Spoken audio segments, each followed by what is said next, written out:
Bom, estamos de volta. Primeira coisa, antes de começar a falar... Calma que não tem ninguém ainda.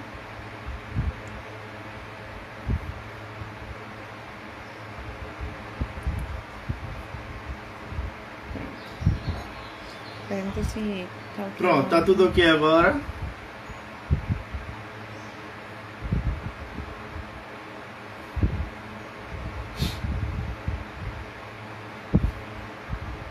O áudio tá ok.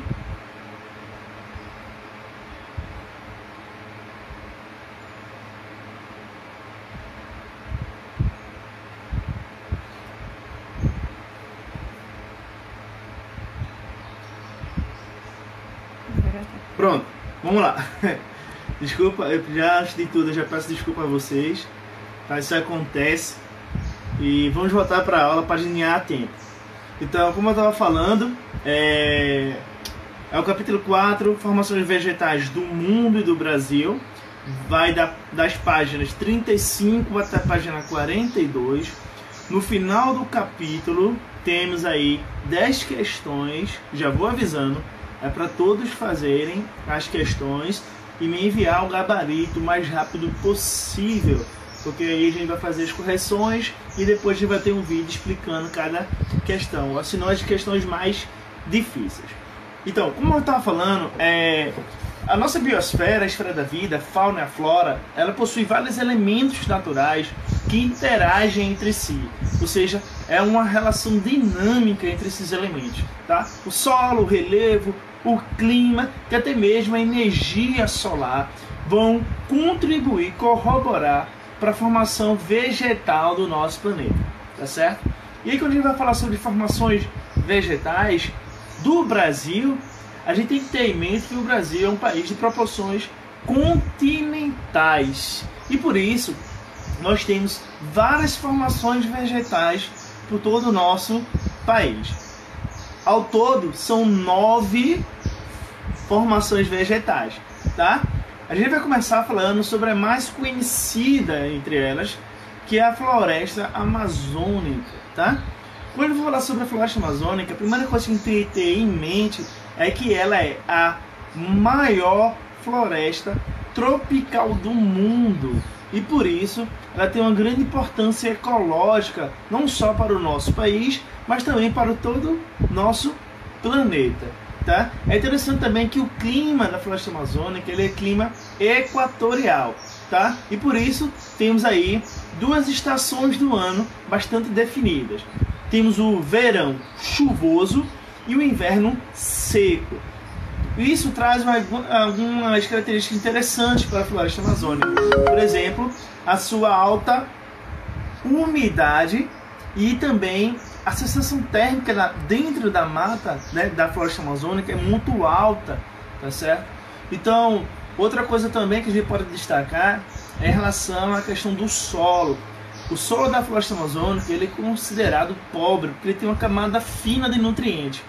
Mas, em compensação, devido à grande quantidade de folhagem, né, e das folhas aí, temos a questão dos nutrientes das flores, dos frutos, eles enriquecem a área da floresta amazônica, proporcionando aí a grande biodiversidade que nós conhecemos, tanto em relação à questão de diversidade vegetal e também diversidade de animais.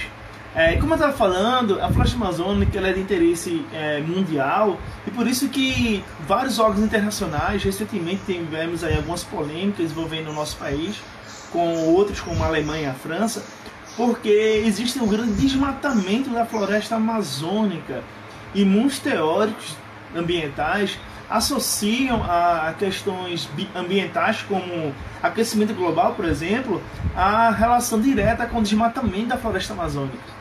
Tá? Então existe aí essa questão de desmatamento devido ao agronegócio, tá? A falta de fiscalização dos órgãos competentes para isso, como o IBAMA, tá? Fora também a questão de várias espécies que estão ameaçadas de extinção devido também ao tráfico de animais, tá? Como por exemplo a arara azul, a onça, a capivara e outros animais aí que nós conhecemos na nossa fauna brasileira. que estão em risco de extinção devido a essa falta de controle, tá? Uma coisa interessante também é que muitos associam a floresta amazônica a questão do oxigênio, né? Mas é bom lembrar que, apesar de ser uma floresta, a maior floresta tropical do mundo, tá?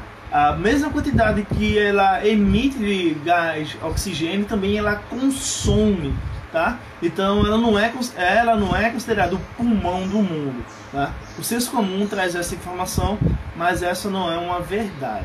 Claro que ela tem uma grande importância ecológica em relação à questão do preservação da temperatura, né, ambiente, mas a questão de oferta de oxigênio no ar limpo, isso não é uma verdade, tá? Responsáveis por isso estão no oceano, os corais, tá bom?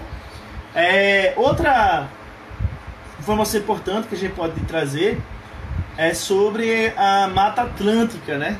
Que já é outra formação vegetal que nós temos aqui no Brasil. A Mata Atlântica, ela percorre do sul ao norte do país e está na faixa litorânea, tá certo?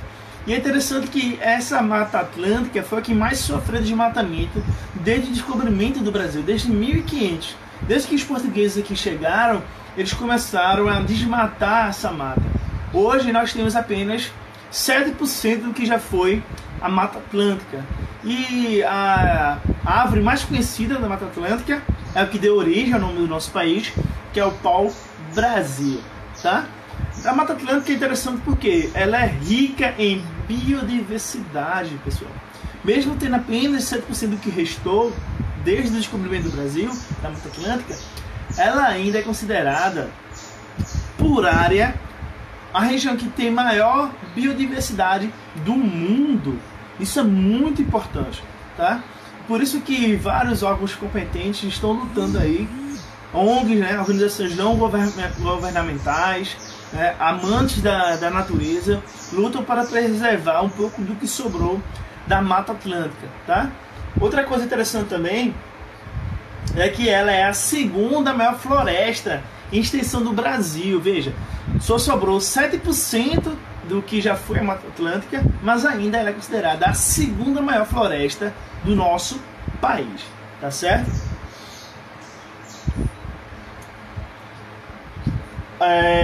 Outra coisa também, né, é a fauna. Da mesma forma que temos aí o tráfico de animais na floresta amazônica, na Mata Atlântica também isso é muito presente, principalmente em espécies como aves e mamíferos, né? Por exemplo, o mico-leão dourado é uma espécie típica da Mata Atlântica, né? E infelizmente está em risco de extinção. Temos também a arara azul, uma ave muito importante, típica do nosso país, mas também está sofrendo com esse processo de caça, de tráfico, entrando em risco de extinção, tá? Outra formação vegetal, já vamos para a terceira, tá? Vai ser a mata de araucárias. A mata de araucárias está presente principalmente na região sul e sudeste do nosso país, tá?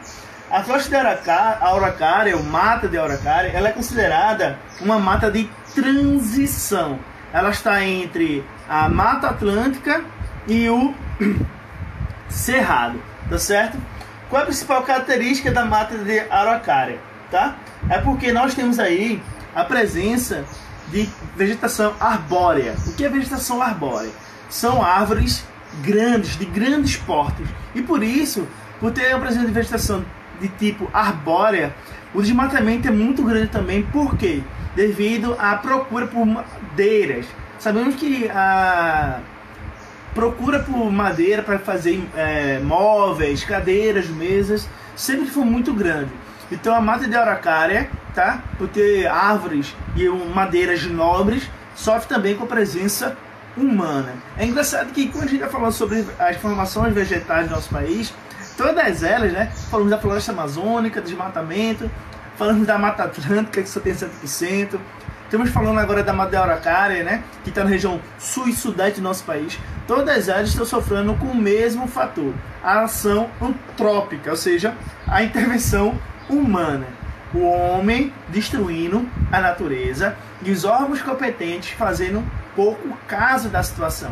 Sabemos que vários órgãos, inclusive a própria Unesco, né, que trouxe aí 10 metas, a ONU também fala direto sobre isso, a questão de preservar o meio ambiente. Só que infelizmente, pelo menos no Brasil, isso não é levado a sério. Então a Mata de Araucária, que fica ali entre os estados de São Paulo, Minas Gerais, Rio de Janeiro, tá? Sofre muito também com o extrativismo vegetal, ou seja, a extração de madeira das matas das árvores de araucária, ou seja, vegetação arbórea, grande porte, tá? Outra coisa também é que na Mata da Araucária temos aí uma grande amplitude térmica. Para quem não sabe o que é o conceito de amplitude térmica, amplitude térmica é quando a gente vai analisar o dia mais quente e o dia mais frio durante o ano, tá? Então, por ser uma mata de transição, ou seja, está entre duas formações vegetais, tá certo? Temos aí um clima tropical, no qual temos as duas estações do ano, né? O verão, ele é muito quente e o inverno, ele é muito frio, ou seja, o que acontece? Temos aí no verão altas temperaturas, no inverno baixas temperaturas, ou seja, uma grande amplitude térmica, ou seja, os dias são muito quentes no verão e os dias são muito frios no inverno. Isso é uma característica muito forte também da mata de araucária. Aí, perdão, também eu falei tropical, mas é subtropical, tá? Que é também um termo que não é muito utilizado hoje em dia. Por quê? Porque antes acreditava-se que, como se você classificava a questão de climas no Brasil, a região sul do nosso país, né, ela era considerada subtropical. Por que subtropical? Porque tem estações do ano bem definidas. Mas hoje, os livros mais atualizados, eles trazem já o termo clima temperado. Sim, é o que você ouviu. No Brasil, na região sul do nosso país, alguns livros e geógrafos já consideram a presença de clima temperado e não mais a utilização do termo subtropical.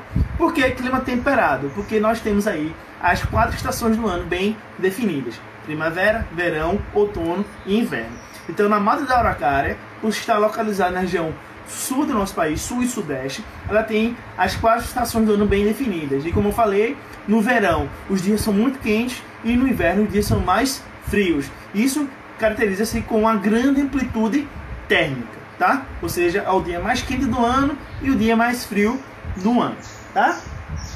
Vamos para a 4ª formação vegetal do nosso país, que é a caatinga, né? Que ela é presente na região nordeste, ou seja, Pernambuco também tem. Para quem já foi para a cidade do interior, né, do sertão, para quem foi para Caruaru, por exemplo, tá? Por um museu Mestre Vitalino, nós temos aí a cultura da caatinga, conhecida também como mata branca. Há uma pergunta? Não, né? Então vamos lá. A caatinga, ou a mata branca, né, ela tem a presença de vegetação do tipo xerófila, que são a vegetação de xerófilas. São plantas que elas se adaptaram ao clima semi-árido, ou seja, elas são cactáceas, são cactos, espinhos. Não temos a presença aí de folhas grandes, pois a incidência de chuva é muito baixa. Então, a vegetação de xerófilas é uma vegetação com a presença de espinhos. O maior exemplo são os cactos, tá? E aí a caatinga ela é interessante porque é uma vegetação exclusivamente brasileira.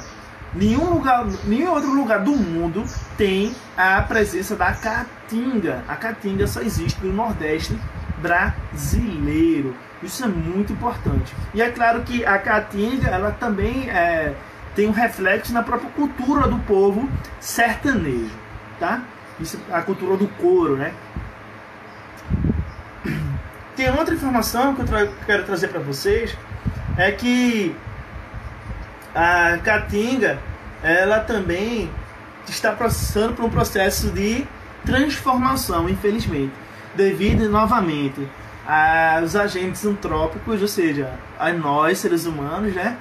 A caatinga vem sofrendo um processo de desertificação, ou seja, boa parte que já foi a Mata Branca, a caatinga, devido à presença humana, está transformando a caatinga e muita parte do que já foi essa mata branca está se formando em áreas desérticas, ou seja, em deserto. Isso é claro que vai contribuir de forma negativa, não só para a questão da biodiversidade, mas também para a comunidade local, né? Várias pessoas vivem da cultura do couro da região da Mata da Caatinga, tá? Vamos agora para outra formação vegetal, que é o cerrado. Olha, o cerrado ele lembra muito as savanas, tá? Por quê? Porque assim como as savanas, o cerrado brasileiro ele tem a presença de vegetação rasteira, gramíneas, herbáceas, ou seja, são árvores de pequeno porte, tá? E é interessante falar sobre o cerrado porque o cerrado ele predomina o clima tropical. Clima tropical só temos aí bem definidas duas estações: o verão e o inverno. O verão quente e chuvoso, o inverno seco e frio, tá? Isso quer dizer o quê? Que no cerrado, na estação do verão, ele fica todo inundado, ou seja, ele fica intransitável por terra, porque no verão chove muito, tá? E é só no inverno que temos aí a temporada de seco, é que temos condições de transitar por terra. É interessante que essa situação faz com que haja uma grande biodiversidade no cerrado, tá? E aí no cerrado temos aí a presença da onça, da capivara, vários animais, aves. Isso faz com que a biodiversidade do cerrado também seja muito importante.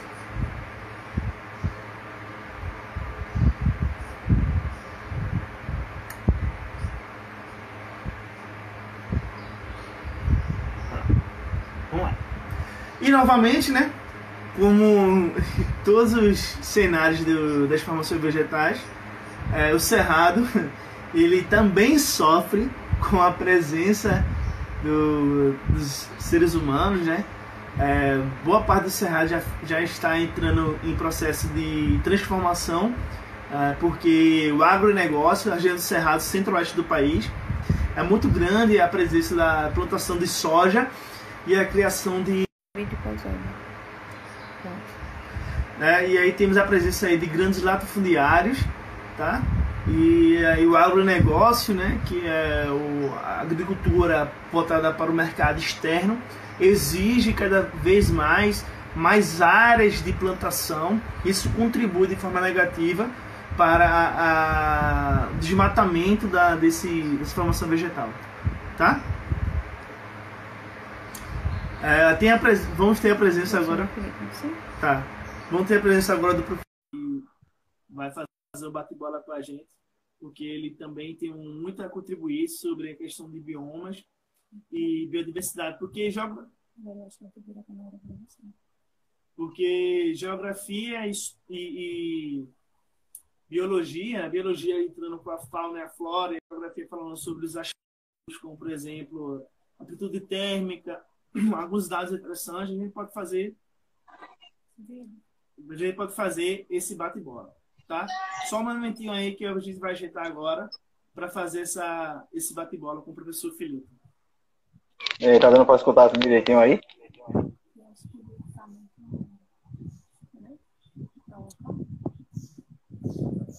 Pronto. Esse caso é a resenha. Olha para tranquilidade, minha fera. Vamos lá, né? Felipe, eu tô falando aqui com eles as formações vegetais do Brasil, tá? E aí eu já falei sobre a floresta amazônica, né? Que é a maior floresta tropical que nós temos aqui no nosso país. Falamos também sobre a caatinga, né? Que é uma formação vegetal exclusiva do Brasil, né? Sobre na região nordeste do nosso país. Falamos da mata da araucária, que sofre com extrativismo vegetal devido à presença de vegetação arbórea, né? Árvores de grande porte, e aí desmatamento devido a extrativismo de madeira, que é muito presente. E estamos falando agora do cerrado, né? O cerrado brasileiro, que é uma vegetação muito semelhante à savana, né? o filme Madagascar, para quem É. assistiu aí, a animação Madagascar. E o Cerrado, como todas as formações vegetais do nosso país, sofre muito com o desmatamento, com a presença dos agentes antrópicos, né? E boa parte das espécies presentes do Cerrado, como, por exemplo, a capivara, jiboia, onça-pitada, sofrem com a caça ilegal e o tráfico de animais também. Isso prejudicando muito a fauna, né, brasileira. A gente sabe que essas espécies elas têm funções específicas, né, dentro da natureza. Isso prejudica muito não só a natureza, não só a paisagem natural, mas também a comunidade local, né, a sociedade, porque isso contribui de forma negativa para as pragas, né? Muitas pessoas, por exemplo, a presença de novas doenças, estamos vivendo isso agora, por exemplo, né? Esse momento de surgimento de vários vírus, pragas, grande quantidade de morcegos, roedores, insetos como o escorpião, por exemplo, e a gente não esquece que a ação humana, né? A falta de preservação do meio ambiente contribui para que isso ocorra, né, Felipe? Com certeza. A ação do homem ela é a principal causa de várias coisas que estão acontecendo, né? Mutação de vírus, mutação de bactérias, essas coisas, tudo, novas doenças que estão acarretando, desequilíbrio ambiental, tudo isso é feito com a ação antrópica, né? A ação do homem que está afetando aí a questão do meio ambiente. Só falando um ponto que já comentou, é incrível como a gente fala da questão do desmatamento para poder ter a questão da globalização aqui no Brasil. E você pega, desmata uma região para poder fazer conjuntos habitacionais, fazer obras e mais obras e mais obras, e a natureza dá seu troco, né? Pois é, né? E aí a gente vai para a próxima formação vegetal, que é muito típica de Pernambuco, principalmente, né? Ela está presente em toda a região do Nordeste brasileiro, na verdade, em toda a região litorânea do Brasil, que é o mangue, né? O manguezal, né? E o mangue é também uma formação vegetal que sofre muito com a questão da presença do homem, porque o mangue é considerado uma formação vegetal, um bioma berçário, né? Porque ele está entre vamos dizer assim, a terra e a água, né? O mar, né? E os biomas terrestre e marinho. E aí, como é um bioma de transição, ele é muito importante para a questão de várias espécies, não só de espécies como aves, mamíferos, né? Como peixes também, utilizam o mangue como um berçário, como eu estava falando, né? E a gente sabe que o aquecimento global, por exemplo, contribui para que muitos desses mangues deixem de existir. E eles são fundamentais não só para a questão de nutrientes, que também é muito rico em nutrientes, né? Porque é uma área que tem uma grande composição orgânica, né? Temos também aí a questão de várias comunidades carentes que vivem, vamos dizer assim, através do mangue, né? O caranguejo, o camarão, o ostra, e a gente sabe que com o processo de urbanização dos grandes centros urbanos, vemos aí, por exemplo, o centro do Recife, que boa parte da região do mangue, que era mangue, sofreu aterramento, né? E aí transformando a paisagem natural em uma paisagem cultural, mas de forma que não respeita as características da formação vegetal, prejudicando, novamente, não só a natureza, mas a própria qualidade de vida das pessoas e das comunidades em torno. A gente tem vários...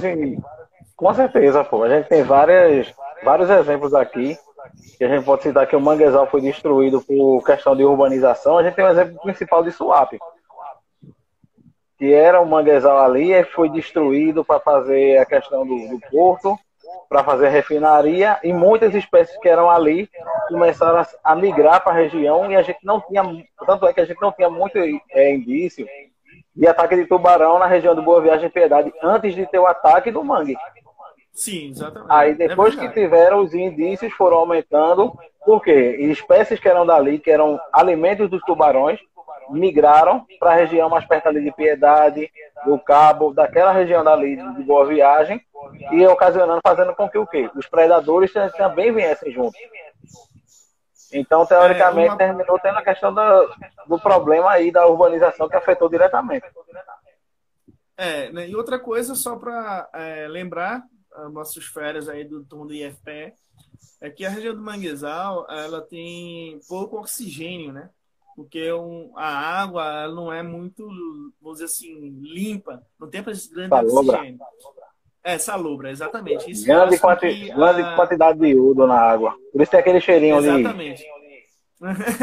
Bem um cheiro característico, né? Para quem já passou por parte do mangue, sente aquele cheirinho não muito agradável, né?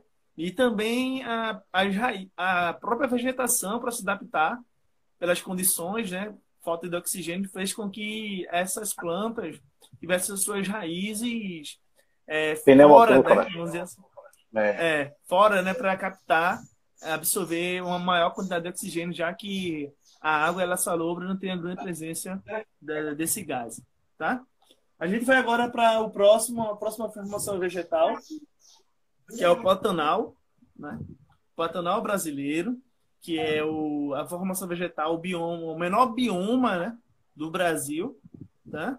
E também, novamente, sofre muito com desmatamento, porque a questão de falta de conscientização ambiental, infelizmente, no nosso país é muito grande, tá? E os nossos maiores representantes também não contribuem para mudar esse cenário, tá?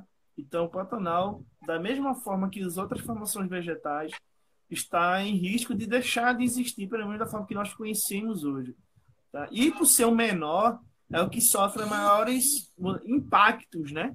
Dessas faltas de políticas públicas voltadas para a segurança, né? A preservação da natureza. Tá? Quais são as características do Pantanal? Vou trazer aqui para vocês. Temos aí, primeiro, ele é considerado patrimônio mundial, né? Pela Unesco, né? Natural, patrimônio natural. O que é um patrimônio natural? O conceito de patrimônio natural é o seguinte: é aquilo que deve ser preservado para toda a humanidade. É algo que é um valor imensurável, tá? E por ser de tão importância esse bioma, isso também tipicamente brasileiro, isso é importante, da mesma forma que da Caatinga, o Pantanal, ele só é encontrado aqui no Brasil, tá? Ele é considerado pela Unesco como patrimônio natural da humanidade. Então não é pouca coisa. Né? Outra coisa também que a gente pode falar, que é considerado também uma reserva da biosfera, a esfera da vida, né? Devido à sua grande biodiversidade, né? Porque mesmo sendo o menor bioma brasileiro, ele é muito rico em biodiversidade, tá? E várias espécies de animais que estão, inclusive, em extinção, são presentes na região do Pantanal. Alguma coisa a falar também, Felipe? Também a gente tem que lembrar que a biodiversidade dele, como termina caindo um pouco em prova, é porque ele sofre influência dos outros biomas que estão ali ao redor dele. Do Cerrado, da Amazônia, da Mata Atlântica, tudo isso que vai estar ali ao redor, que termina migrando para o Pantanal. As plantas também são adaptadas, porque a gente sabe que tem as planícies alagadas do mundo, a gente está no Pantanal, e tem aquela questão dali, né? Daquelas ilhas que são formadas também, igual na Amazônia, quando a questão de cheia. É porque a região do Pantanal, ela tem característica de clima tropical, né? E aí, clima tropical é verão chuvoso e quente, inverno seco e frio. Aí no verão chove muito no Pantanal e tá muita água, né? Fica inundado, não dá para passar a pé, tem que ser de barco praticamente. E quando ele seca no inverno, fica aquela área barrosa, né? O barro, né? E aí daí vem o nome, pântano, Pantanal, né? Porque fica aquele solo barrento, tá? E lembrando que isso é importante porque a natureza ela é perfeita, né? Quando está no inverno seco, tem aquela área barrenta, mas quando vem o verão, começa a vir as chuvas, é o momento que vem a renovação, né? Da paisagem natural, né? Que a gente tem, e por isso que ela tem uma grande biodiversidade. E o que você falou aí, a gente chama de mata de transição, né? Quando ela está entre biomas maiores, tá certo? Tranquilo? Vamos para a próxima? Vamos. Vamos lá. Lembrando que a região do Pantanal fica na região do Mato Grosso do Sul, tá certo? Para quem aí gosta de questão de localização geográfica, tá? Fica na região do Mato Grosso do Sul. A região lá embaixo, levando para o oeste do nosso país, tá? Sudoeste, como a gente chama, né? Vamos lá. Mata dos Cocais. A Mata dos Cocais, ela é presente na região nordeste do nosso país, tá certo? E aí, Mata dos Cocais porque a planta mais presente, né, dessa mata são os cocais, né? Que a Mata dos Cocais tem como característica o extrativismo vegetal, o bioma, a formação vegetal no Brasil que tem o maior extrativismo vegetal e também onde as comunidades locais mais necessitam dessa vegetação, porque dos cocais as pessoas fazem de tudo um pouco, né? Eu procurei pesquisar e realmente é desde o óleo, comida, de tudo, coisas que eu nunca tinha pensado. Artesanato também eles fazem, tá? Então os cocais são fundamentais para a comunidade local, mas que infelizmente a falta de educação, acho que é a ignorância, né? São comunidades carentes que vivem da extrativismo vegetal, tá? E por falta de informação eles não têm uma maneira mais, assim, uma pegada ecológica, né? Uma pegada ecológica para tentar não prejudicar tanto assim esse bioma e essa vegetação local, tá? Lembrando que das matas cocais, ela é considerada também uma mata de transição, né? Porque ela está entre 3 biomas, vamos dizer assim. Ela está entre o leste é a Mata Atlântica, o oeste temos aí a Floresta Amazônica e o sul temos o Cerrado. Então, ela também é considerada uma mata de transição. É por isso que em determinados locais nós temos aí diferentes, vamos dizer assim, amplitudes térmicas, tá? Quanto mais próximo do leste, vai ter algumas características de vegetal diferente e quando for para o oeste, a mesma coisa, tá? Lembrando, mata de transição são biomas que estão entre outros biomas e por isso elas trazem características diversas de acordo com a localidade de onde você está, tá certo? Tranquilo? Vamos lá. Vemos praticamente todas as formações vegetais do Brasil, né? São 9, só faltou uma que não falamos ainda, que são os pampas gaúchos, né? Que ficam lá no Rio Grande do Sul. É a única formação vegetal no Brasil que está apenas num estado, né? Em um estado só, no Rio Grande do Sul. As outras formações vegetais, elas sempre abarcam vários estados, mas os pampas gaúchos, por isso que o nome gaúchos, né? Só na região sul, no Rio Grande do Sul. Tá? E também temos uma característica muito importante, que o clima, livros mais antigos traziam como subtropical, só que hoje a gente considera já como clima temperado, né? Porque é uma formação vegetal que tem como característica as 4 estações do ano bem definidas, né? Que é uma característica do clima temperado. Por isso que é importante a gente lembrar que nos povos gaúchos vamos ter a presença também de formação vegetal rasteira, né? São planícies, né? Região de planícies. Tá? Nós não temos aí a presença de árvores de grande porte, tá? E por isso ela é muito importante para a criação de gado, né? Por atividade de pastoreio, né?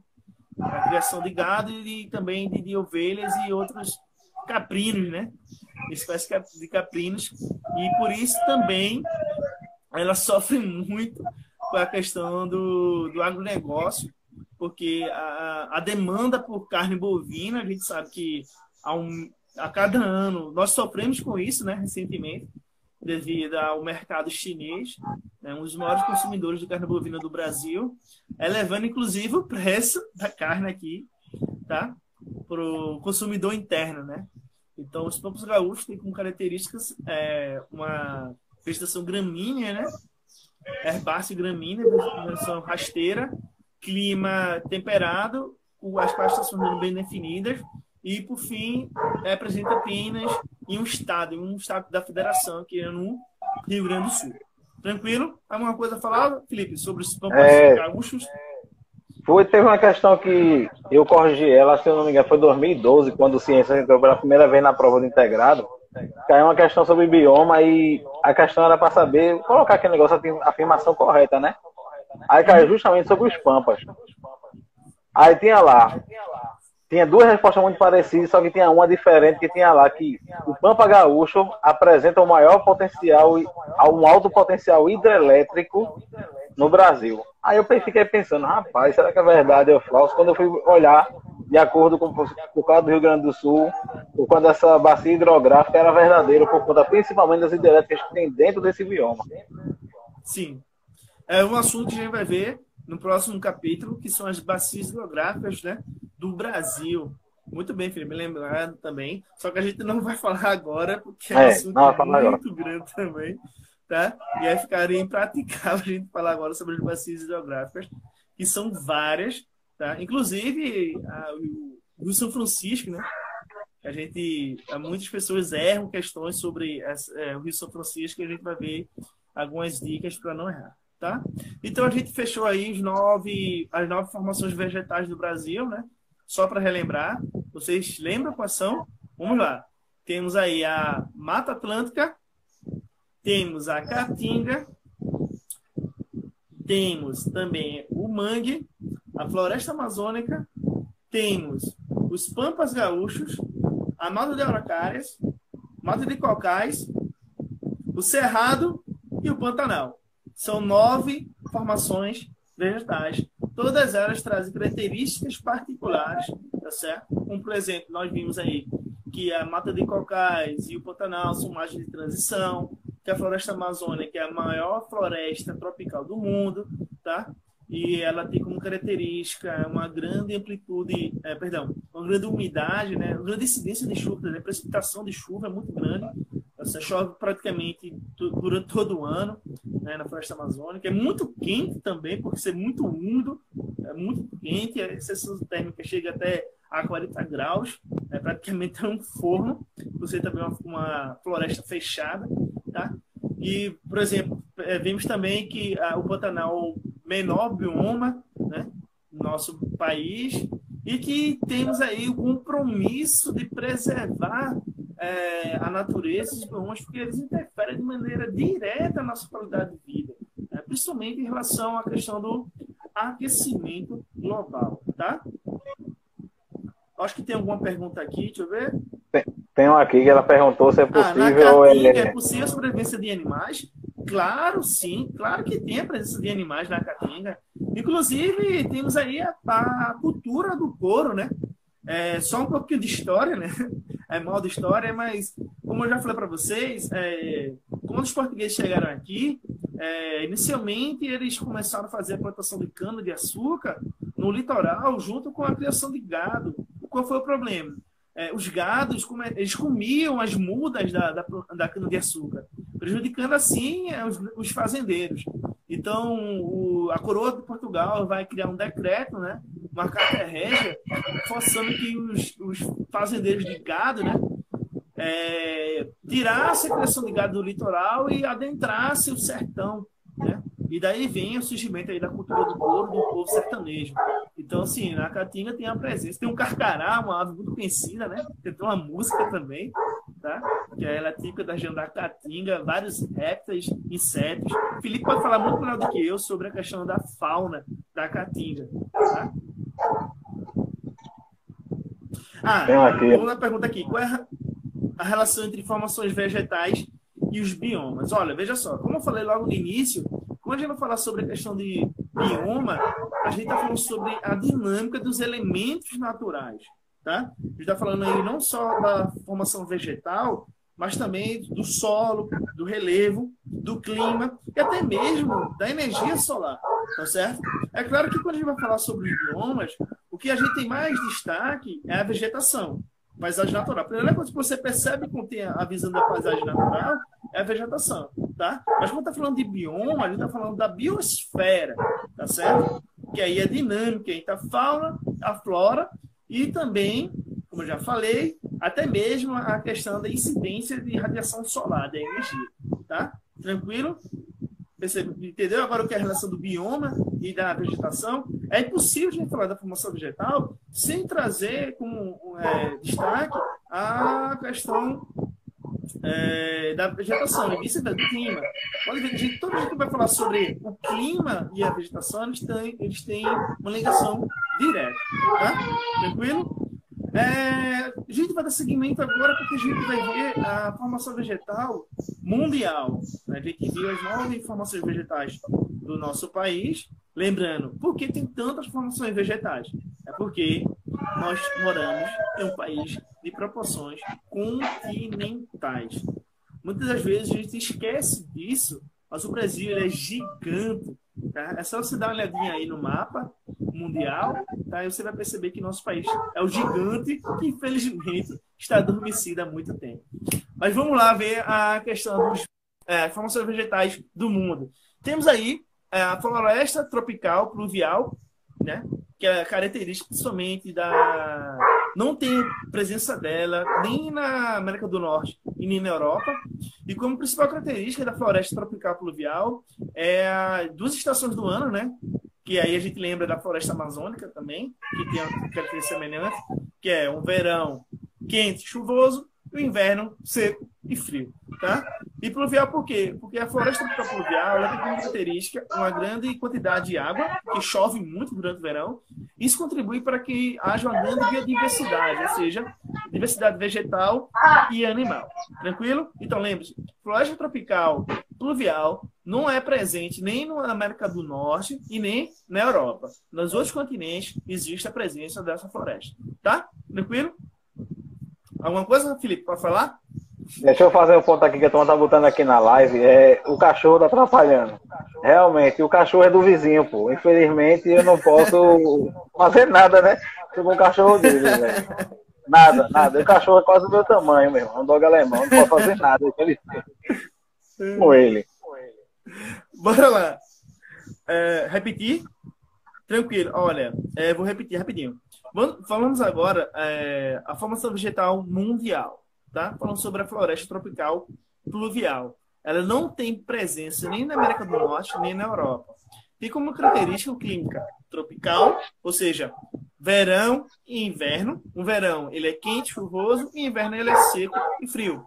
Pluvial por quê? Porque o verão chove muito, né? E isso contribui para que haja grande quantidade de bacias hidrográficas, tá? E também isso contribui, né, de maneira direta para uma biodiversidade interessante, tanto de vegetais como de animais, tá? A segunda floresta que nós vamos falar agora é a floresta temperada. Já está dizendo, né? Formação vegetal, floresta temperada, clima temperado. Ou seja, as 4 estações do ano bem definidas. A floresta temperada ela tem uma grande presença no hemisfério norte do nosso planeta, tá?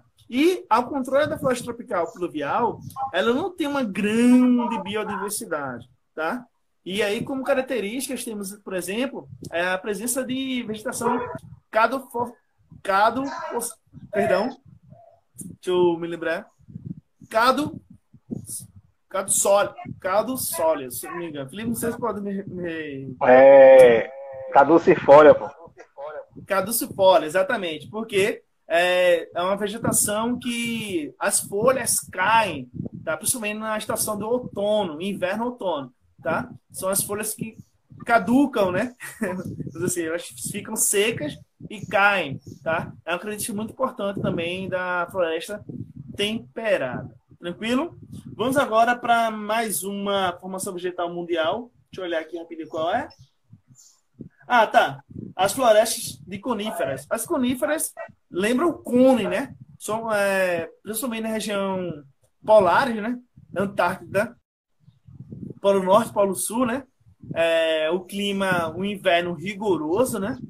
E aí a gente tem a floresta de coníferas, são os pinheiros, né? Que lembram cones, tá? Eu já dou a dica, né? Florestas coníferas que lembram cones, ou seja, a presença da vegetação de pinheiros, presente na região das extremos do Polo Norte e Polo Sul. Temos a outra formação vegetal, que é a tundra, também E lembrar que floresta de conífera é muito conhecida por algumas literaturas como taiga, né? Também. E Como aí, taiga. justamente assim, a tundra, ela é muito conhecida também para quem é fã de séries, a tundra, os vikings, né? Os países nórdicos, né? Na Europa, o norte da Europa, países nórdicos, geralmente os cenários das cenas, para quem é fã dos vikings, por exemplo, temos aí a paisagem natural da tundra, né? A tundra que tem como característica regiões de clima frio, tá certo? Principalmente aí hemisfério norte e região da Europa também. E aí o inverno ele é muito rigoroso porque tem a proximidade aos polos, nas regiões polares, e a vegetação é um pouco diferente da floresta conífera, por quê? Porque não temos a presença de pinheiros. É a vegetação mais rasteira, né? São vegetação herbáceas, né? Que são vegetação de ervas, né? De 1 a 2 metros de altura no máximo, tá certo? Temos aí os musgos também, né? Lembra muito a questão de loda, tá certo? E aí, para quem gosta muito tem o Regresso, um filme que foi indicado até o Oscar também, teve como cenário a tundra, tá? Temos a savana, que eu acho que dentro do senso comum é uma das formações vegetais mundiais mais conhecidas. Para quem gosta muito de animação, temos os filmes de Madagascar, por exemplo. Madagascar. Tá? Lembrando que a savana, o cerrado brasileiro, ela é semelhante à savana. A savana não existe apenas na África, muita gente pensa nisso. Fora de savana, fora do continente africano. Não. Existe a presença de savana em outros continentes, inclusive na América do Sul também, tá? E a savana, assim como o cerrado, é a vegetação rasteira, tá? E que tem uma grande biodiversidade. É claro que algumas espécies da savana africana só existem lá, tá certo? Por exemplo, o leão, né? Que é um animal muito emblemático, né? Inclusive utilizado em vários brasões durante a Idade Média na Europa. Mas lembrando, leão não é típico da Europa, tá? É do continente africano, tá certo? E assim como acontece no Brasil, infelizmente, principalmente na região do norte da África, as áreas de savana estão sofrendo muito com a presença humana de várias espécies, como, por exemplo, devido aos elefantes, devido ao marfim, né? O marfim, que é considerado uma especiaria muito utilizada, é uma especiaria considerada exótica. Tá? Rinoceronte pelo chifre. Exatamente. Os traficantes de animais se utilizam de vários meios para prejudicar a natureza. Tá? Temos também a estepe e pradarias, né? Que é, vamos dizer assim, a savana europeia. Né? As estepe e as pradarias, elas são presentes na região do hemisfério norte e na Europa, tá? E ela lembra também o nosso, vamos dizer assim, Pantanal, né? Lembra um pouco o Pantanal porque é a região de planícies, tá certo? E as estepes e pradarias, elas são muito utilizadas para a criação de ovelhas, de cabras, tá? Na Europa, atividade pastoril. E também, durante o inverno, ao contrário daqui, tá? Durante o inverno, chove lá, encharca as estepes e pradarias, mas no verão, aí vem lá aquela vegetação, paisagem natural, tudo verdinho, uma vegetação de planície, ou seja, não temos aí árvores de grande porte, tá? E é mais gramas, graminhas, né? E aí a gente sabe que as ovelhas se alimentam desse tipo de vegetação. Então, as estepes e pradarias são muito utilizadas para os pastores de ovelhas e de cabras, tá? Algum comentário, Felipe? Ou tá tudo tranquilo? Não, nenhum. Tá tudo tranquilo. E temos Agora aí o cachorro tá de boa. E temos a última vegetação que a gente vai ver hoje, que é a vegetação desértica, né? E aí, a vegetação desértica é de clima árido e semiárido, ou seja, uma pouca precipitação de chuva, e por isso a vegetação ela se adapta a essas condições climáticas, né? São as xerófilas, né? São os cactos, é uma vegetação que tem a presença de espinhos. Tem uma pergunta aqui. A clima do savana e do cerrado são parecidos? Sim, são parecidos, como eu falei. Tá? Tanto o cerrado como a savana são semelhantes, tá certo? Só que o cerrado tem algumas características diferentes da savana, porque algumas espécies, por exemplo, tanto de vegetais quanto de animais, são presentes apenas no cerrado brasileiro. Tranquilo? Lembrando que o cerrado, lembre-se, o cerrado não tem a presença de vegetação de grande porte. Quando tem algumas árvores, são árvores espessas na paisagem. São mais gramíneas e herbáceas. Tranquilo? Mas voltando aí para a vegetação, formação vegetal, a desértica, né? Temos aí o deserto do Saara, por exemplo, tá? Que é muito conhecido por muitas pessoas, tá certo? E aí, quando a gente vê alguma formação vegetal, geralmente é quando tem oásis, tá? Ou se não, a presença também de cactos, né? Xerófilas, tá? Então, a desértica, vamos dizer assim, não tem uma grande biodiversidade, não é tão rica a biodiversidade, tá? Porque só aquelas espécies conseguiram se adaptar ao clima severo, a falta de água, que conseguiram se prevalecer durante a história da natureza, assim, a evolução natural das espécies, tá? Mas uma coisa tem um ponto do deserto que o povo pensa que associa, quando a gente fala de deserto, associa ser quente. Não é questão do deserto ser quente, é questão do deserto ter a vegetação longe uma da outra, como a gente está acostumada. Ou seja, a vegetação vai ser menor e bem espaçada. Só que tem um porém, como a gente já comenta, o deserto, principalmente quando você fala de deserto, é areia. A areia é feita no material feito de silício, nos materiais, e o silício ele não retém calor, ele reflete, funciona como um reflexo. Ou seja, se está quente, ele vai refletir o calor. Só que o que acontece? As espécies que estão ali são adaptadas a essa mudança brusca de temperatura, porque a gente tem temperaturas de 40 a 50 graus Celsius durante o dia, muito quente, e você tem uma queda brusca para -10, -5 durante a noite. Ou seja, em um pouco período de tempo, tem essa queda brusca, porque a areia ela não retém calor.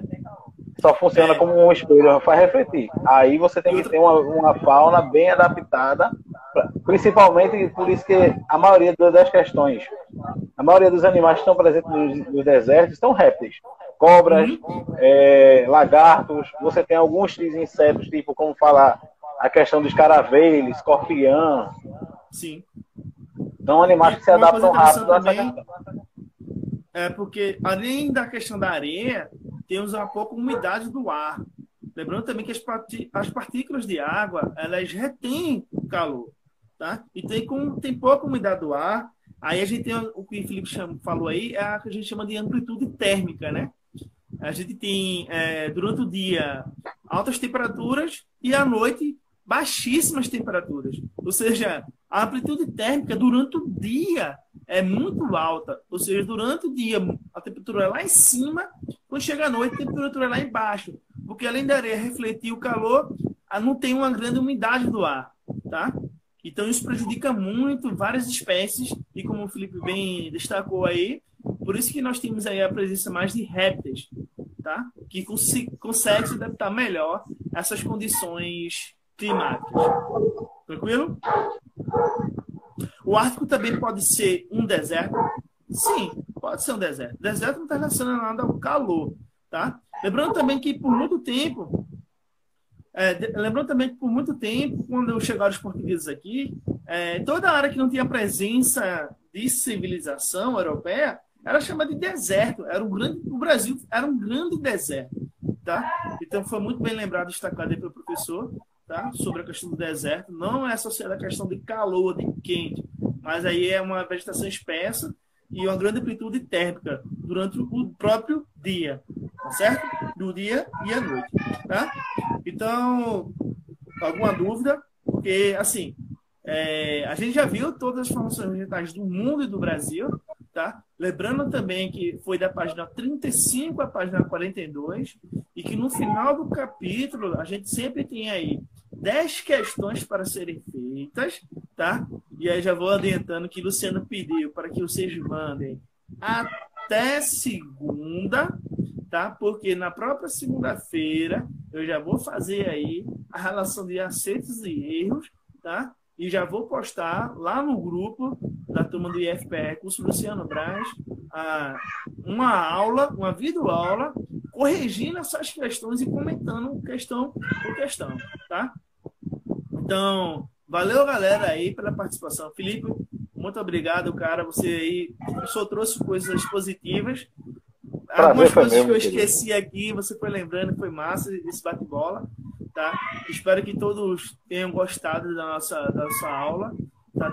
Tiveram suas dúvidas. Não fiquem preocupados, porque lá no grupo podem fazer algumas perguntas, já teve fazendo as questões, se tiver alguma dúvida de questão, tá?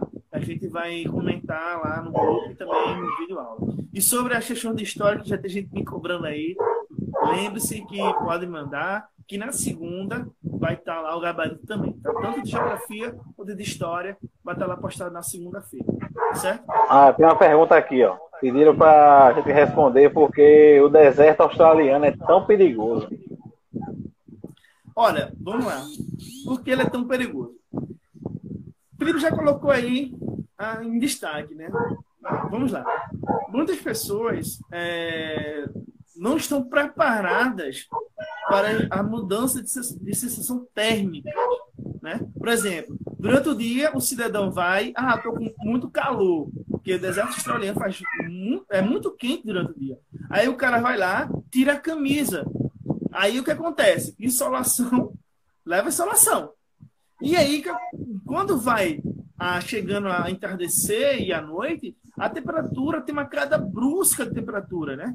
Isso faz com que o nosso corpo ele não consiga se adaptar com essa mudança de sensação térmica, né, do tempo. Lembre-se que existe diferença entre clima e tempo, tá? Então, essa questão do tempo, essa mudança brusca do tempo, muitas das vezes a gente não consegue se adaptar. Então, por isso que a região desértica australiana é o exemplo, é o caso, tá? Se torna muito perigoso. Fora também a falta de oferta de água, né? Água potável. Lembrando que a gente está no meio do deserto, tá certo? Não é tão fácil assim. É o que acontece. Muitas pessoas desesperadas vão, por exemplo, eu vi um cacto aqui e eu sei que o cacto ele retém a água, tá? E aí vai lá, pega a faca, corta o cacto e extrai a água. Só que tem um problema, aquela água ali não é potável. Vai piorar a tua situação, vai te desidratar. E lembre-se, a gente pode passar até mesmo uma semana sem comer, mas nós não sobrevivemos mais do que 3 dias sem ingerir água, tá? Então, muitas das vezes, o que acontece? O cidadão vai lá, vê o cacto, corta, bebe aquela água do cacto, só que aquela água ali não é potável, né? E muitas das vezes vai ter efeitos colaterais horríveis, como, por exemplo, diarreia. E aí você com diarreia, qual é o remédio para diarreia? Beber mais água. Que você não vai ter à disposição, tá? Ele falou aí também, porque assim, eu pensei que era fauna. Realmente, assim, a gente quando vai ver alguns vídeos na internet, e a gente vai observar, por exemplo, escorpiões, aranhas que vivem no deserto de lá, realmente a gente tem medo, porque são muito grandes. Então, assim, tem um amigo meu que diz que Deus me livre viajar para a Austrália porque tá lá a quantidade de um morcego de 2 metros de tamanho para me abraçar. Ou seja, essa é uma fauna muito grande que a turma termina ficando com medo.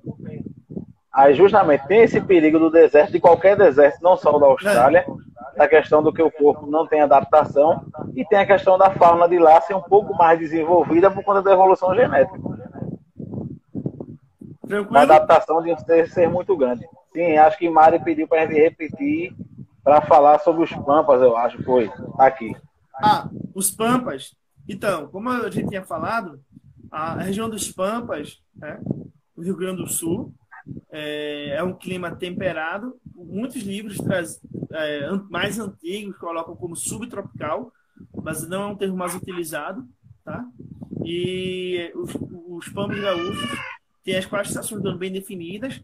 É uma região de planície, então é uma vegetação rasteira e propícia para a criação de gado, tá? Por isso que é tão conhecido o churrasco gaúcho, tá? Beleza? Pessoal, tá acabando a live.